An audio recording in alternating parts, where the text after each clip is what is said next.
Arkadaşlar merhaba. Bugün Home Assistant serimizde Windows veya Mac bilgisayarlarımızdan Home Assistant kurulumumuzdaki dosya ve klasörlere ağ üzerinden erişim sağlamak için kullanılan Samba Share eklentisini ve Google Drive ile bulut sunucuya otomatik yedekleme yapan bir eklentiyi inceleyeceğiz. Samba, dosya ve yazıcı paylaşımı için kullanılan bir protokoldür ve Samba Share eklentisi Home Assistant cihazımızı ağ üzerinde bir dosya sunucusu gibi davranmasını sağlar.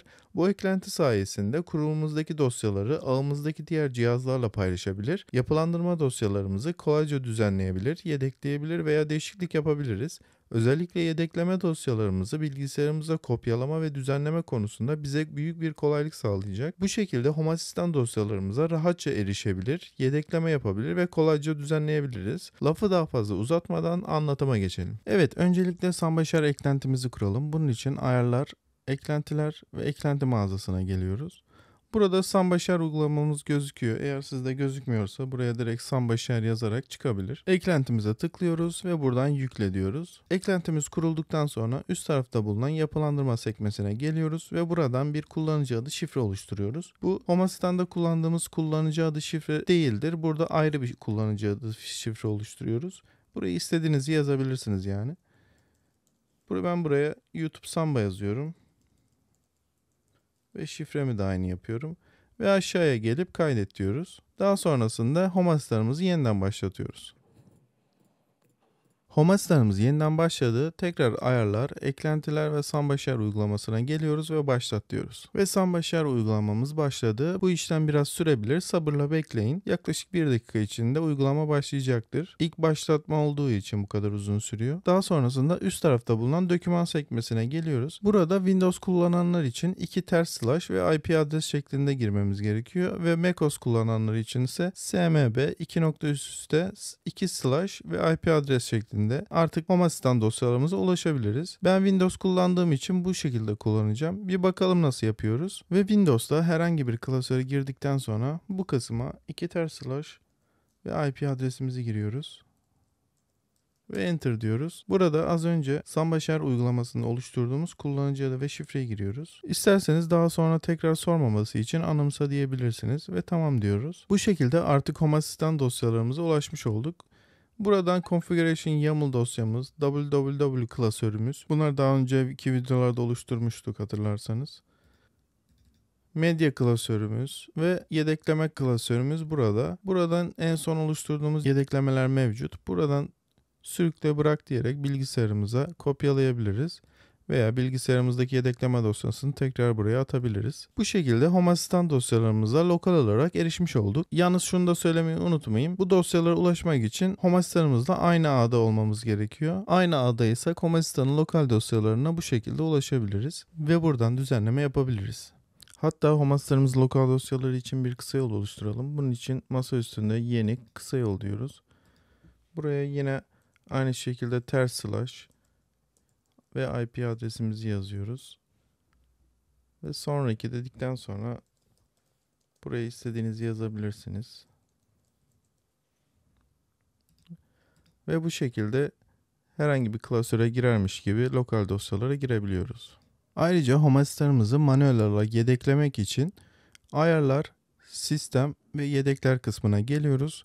Buradan yedekle oluştur diyerek buraya yedek adı belirtiyorsunuz ve tam yedekleme deyip oluştur diyorsunuz. İsterseniz buna şifre de belirleyebilirsiniz. Ama bu kriz durumlarında şifreyi hatırlamak biraz zor olabilir. Onun için ben şifre oluşturmuyorum genelde. Bu şekilde oluştur deyip yedeğimizi oluşturabiliriz. Ve yedeğimizi oluşturduktan sonra yedeğimiz burada çıkacaktır. Yine aynı şekilde Samba Share yardımıyla yedeğimizi bilgisayarımıza alabiliriz veya bilgisayarımızdan tekrar buraya atabiliriz. Şimdi dilerseniz Google Drive yedekleme eklentisini göstereyim. Google Drive yedekleme eklentimizi kurmak için ayarlar, eklentiler ve eklenti mağazasına geliyoruz. Daha sonrasında sağ üst tarafta bulunan 3 noktaya tıklıyoruz ve buradan depolara geliyoruz. Ve buraya aşağıda açıklamalar kısmında vereceğim linki yapıştırıyoruz ve ekle diyoruz. Ve burayı kapatıp Home Assistant'ımızı yeniden başlatıyoruz. Ve Home Assistant'ımızı yeniden başladıktan sonra tekrar ayarlar, eklentiler ve eklenti mağazasına geliyoruz. Buradan aşağıda Google Drive Backup eklentimizi artık görüyoruz. Buraya tıklayıp yükle diyoruz. Eklentimiz kurulduktan sonra buradan başlata tıklıyoruz ve web kullanıcı arayüzünü aç diyoruz. Ve bu ekran açılıyor. Burada Google hesabımızda doğrulama istiyor. Sizin kendi Google hesabınız olabilir. Ancak Google her hesaba 15 GB ücretsiz bir depolama alanı veriyor. Siz kendi depolama alanınızı kullanmak yerine yeni bir hesap açarak bu 15 GB'lık depolama alanını kullanabilirsiniz. Ben de o şekilde yapacağım. Yeni bir kullanıcı oluşturacağım ve o kullanıcıyı burada kullanacağım. Ayrıca kişisel hesabınız da güvende olmuş olur. Ve buradan Authenticate with Google Drive butonuna tıklamadan önce bir Google hesabı oluşturuyoruz. Yeni hesabımızı oluşturduktan sonra tekrar butona tıklıyoruz ve ben böyle bir hesap oluşturdum. Bunu seçiyorum ve buradan devam diyorum. Continue. Ve devamında böyle bir sayfa açılacak. Buradan bu kodu copy butonuna tıklayarak kopyalıyoruz ve tekrar home asistanımıza gelip burayı yapıştırıyoruz ve save diyoruz. Evet, hesabımızı girdik. Birkaç saniye sonra bizi böyle bir ekran karşılayacak. Bu yeni hesap olduğu için bu hesapla Google Drive'a girmemiz gerekiyor. Ve buradan tıklayarak Google Drive'a girebilirsiniz. Daha sonrasında tekrar bu ekrana dönüp Try Sign In diyorsunuz. Ve doğrulamanız gerçekleşiyor. Daha sonrasında buradan Backup Now diyorsunuz. Hata dosyalarını göndereyim mi? Hayır diyoruz. Ve bu şekilde ilk yedeklememizi oluşturmuş olduk. Google Drive'a geldikten sonra buradan Google Drive Backups ve burada görüyoruz artık.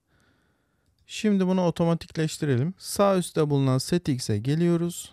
Bu kısma girdiğimiz sayı Home Asistan'ımızda lokal olarak kaç tane yedekleme tutacağını belirler. Buraya 4 yazıyoruz. Lokal olarak 4 adet yedekleme tutacaktır. Daha sonra 5. yedeklemede en eski yedeklemeyi silecektir. Bu kısımda da Google Drive'da kaç tane yedekleme tutacağınızdır. 15 GB'ımız olduğu için buraya 5 ile 10 arası bir sayı girebiliriz. Yani ben 7 gireceğim. En sonki 7 tane yedeklemeyi benim için tutsun. Buraya 0 girerseniz lokalde hiçbir dosya tutmayacaktır. Direkt Google Drive'a yükleyecektir. Buraya 0 girerseniz de sadece en sonki yedeklemenizi tutacaktır. Burası default olarak kalabilir. Eğer bu seçeneği seçerseniz yedeklemenizi Google Drive'a yükledikten sonra lokal olarak silecektir. Biraz daha aşağı geldikten sonra buraya kaç günde bir Google'a yedekleme yapsın onu giriyoruz. Ben her gün girsin istediğim için buraya 1 yazıyorum. Ve buraya hangi saat yedekleme yapacağını girmemiz gerekiyor. Ben saat sabah 6'da yapsın istiyorum. İsterseniz şifre de belirleyebilirsiniz ama ben belirlemek istemiyorum. Bu şekilde kaydetmemiz yeterli. İsterseniz aşağıdaki seçeneklere de bakabilirsiniz. Onlar çok elzem şeyler değil. Buraya save diyerek kaydediyoruz. Bu şekilde 13 saat sonra yani sabah 6'da yeni yedeklemeyi yapacak. Son yedeklemeyi de 6 dakika önce biz yapmıştık zaten. Ve Google Drive'a baktığımızda da buradan My Drive, Home Assistant Backups'ların içinde yedeklerimizi artık görebiliyor olacağız. Sonuçta Home Assistant bir yazılım, bir işletim sistemi. Buralarda hatalar olabilir ve çökmeler yaşanabilir. Günlerce oluşturduğumuz otomasyonların bir anda gitmesini istemeyiz. Bu yüzden her güncelleme öncesi ve her gün yedekleme yapmanızı ben tavsiye ederim. Bu şekilde birçok verinizi ve saatlerinizi kurtarabilirsiniz. Bu tarz videoların devamını gelmesini istiyorsanız abone olabilir. Videoyu beğendiyseniz beğenip bir yorum bırakarak bunu bana belirtebilirsiniz. Bir sonraki videoda görüşmek üzere, hoşça kalın.